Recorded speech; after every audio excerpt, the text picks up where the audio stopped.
The crowd had already gathered when the first knee hit the concrete, and the sound of it echoed louder than it should have in the bright open square, like a crack of thunder on a clear day.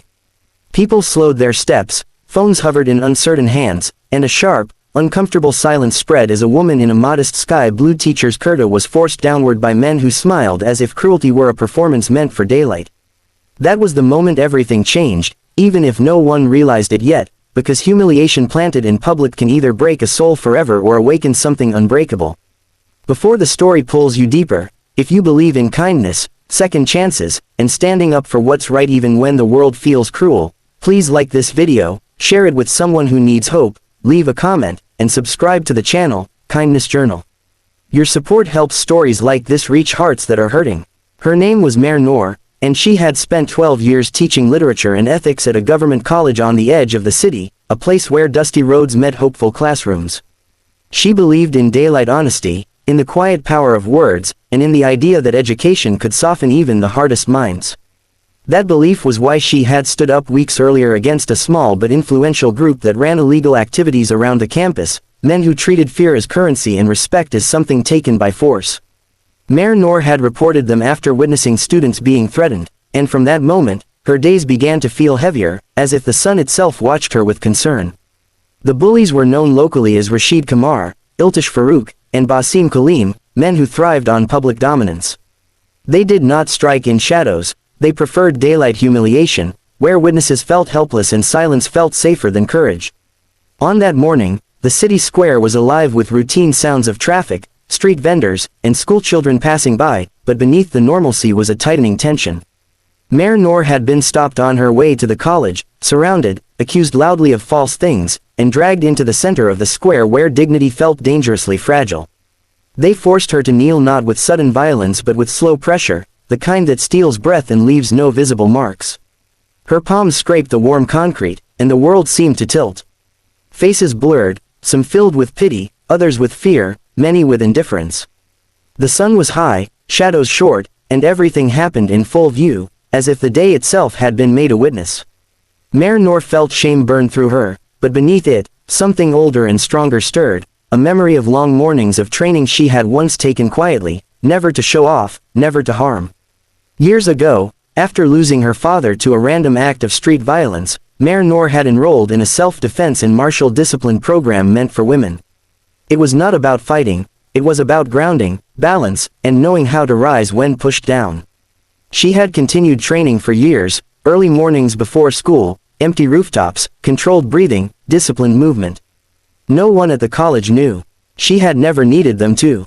Until now, as the men mocked her, circling, making sure everyone saw her lowered posture, Mehr Noor closed her eyes for a brief second, letting the noise dissolve. She felt the heat of the ground, the steady rhythm of her breath, and the weight of her own body, not as weakness but as power waiting to be aligned. Fear was there, undeniable, but it no longer owned her. The humiliation had crossed a line, and something inside her refused to remain small. When she rose, it was not sudden, but it was unstoppable. The movement was smooth, balanced, precise, as if she were standing up from prayer rather than punishment. Rashid Kamar reached out to shove her back down, confident in the power he believed he held, but the moment his hand came forward, Mehr Noor shifted her stance, redirecting his force with trained efficiency. The impact that followed was quick, controlled, and decisive, not wild or vengeful. He collapsed backward, stunned, the air knocked from his chest. The square erupted into gasps as Iltish Farouk lunged, anger flashing where amusement once lived. Mehr Noor moved again, her body remembering what her mind had practiced countless times. A precise strike landed, not meant to maim, only to stop. Iltish stumbled, crumpling to the ground, consciousness fading. Basim Kaleem hesitated, fear flickering across his face as the crowd shifted, phones no longer hidden, courage slowly spreading like light after dawn. When he charged, it ended the same way, swift and contained, leaving him sprawled, the performance of cruelty abruptly cancelled. There was no cheering, only stunned silence broken by whispers and the distant sound of approaching sirens. Mehr Noor stood in the center of the square, breathing steadily, her clothes dusty, her dignity intact. She did not raise her fists in triumph or shout in anger. She simply stood, eyes clear, shoulders squared, a woman who had reclaimed herself in front of a world that expected her to break. The aftermath unfolded quickly. Authorities arrived, witnesses spoke more freely than they ever had before, and the narrative shifted from spectacle to accountability. Videos spread across the city, then beyond, not because of violence, but because of contrast. A teacher forced to kneel in daylight, then standing with quiet strength, became a symbol people had not known they were waiting for. Students returned to class with a different posture. Parents spoke more openly. Silence, once heavy, began to crack. Mayor Noor was suspended briefly while investigations ran their course, a procedural pause that felt unfair but temporary. During that time, she walked her neighborhood each morning under the same sun that had witnessed her humiliation, now feeling lighter. Strangers nodded with respect, some thanked her with their eyes. Others found the courage to share their own stories of fear and endurance. She listened, as she always had, believing that being heard was the first step toward healing. When she returned to teaching, the classroom felt transformed. The walls were the same, the desks still scarred with old carvings, but the air carried a new attentiveness. Her lessons on resilience and ethics no longer felt abstract, they were embodied truth. She reminded her students that strength was not about domination but about boundaries, that courage could be quiet, and that kindness did not mean weakness. The story of the square was never directly discussed, yet it lived in every thoughtful silence, every raised hand, every student who chose empathy over mockery. The men who had tried to humiliate her faced consequences, legal and social, but Mayor Noor did not celebrate their fall. She hoped instead for their reckoning, that moment when a person confronts the harm they have caused and chooses a different path. Forgiveness, she believed, was not forgetting, but refusing to let cruelty define the future. As months passed, the incident became a reference point for change. Workshops were organized, safety programs expanded, and conversations once avoided now took place in daylight.